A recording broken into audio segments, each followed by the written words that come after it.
when you are transgender, there are people all over who, for whatever reason, believe that it is hard to understand. It is hard to understand what is this transgender thing. What is this changing from man to woman, sex changes, male to female? I just don't understand. But there's so many differences between everyone on this planet.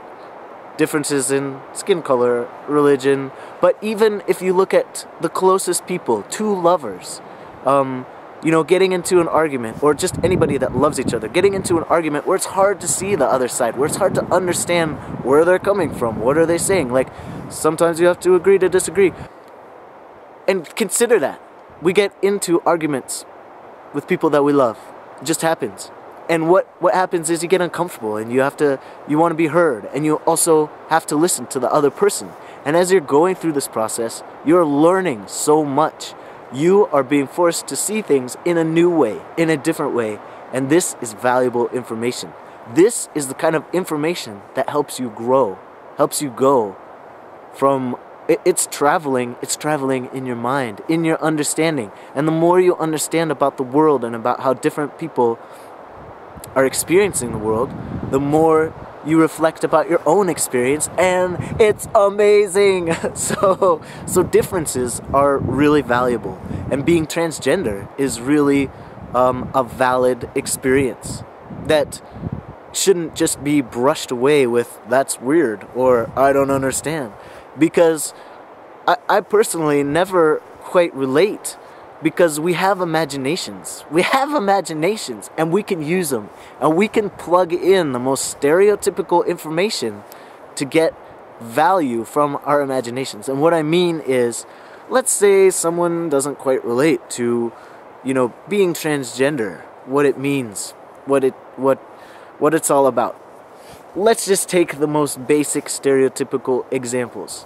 Let's just say, some average person could imagine an average situation. They're like, okay, I'm gonna imagine a girl who is a man. What would that be like?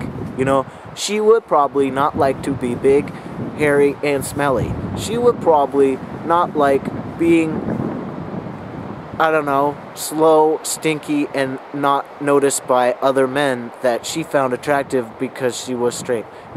That's a scenario that anybody could imagine. Or let's just imagine a man was a woman.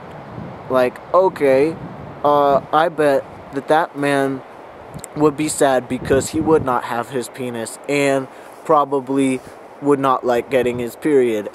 Yeah, that's just easy. That's something that anybody who's like, ooh, it just doesn't make any sense. And I've kind of talked about that before, but I really believe that with a little bit of compassion and just a few moments visualizing, in the most basic ways, you can get an idea of the transgender experience.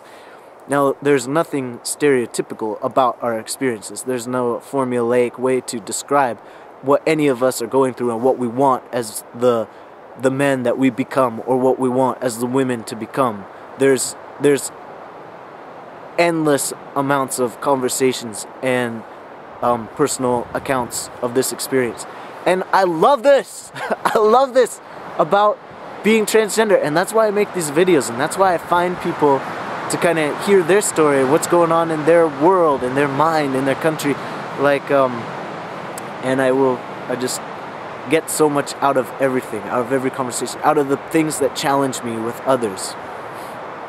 And so, as you go out onto your day, and if things are difficult, or you run into arguments or disagreements, think about those things as tools for you to get stronger in your own argument, in your own perception of things. Or maybe they will pull you out of something that you are stuck in, something that you need to get out of, and you need to see things in a new way so that you can be free.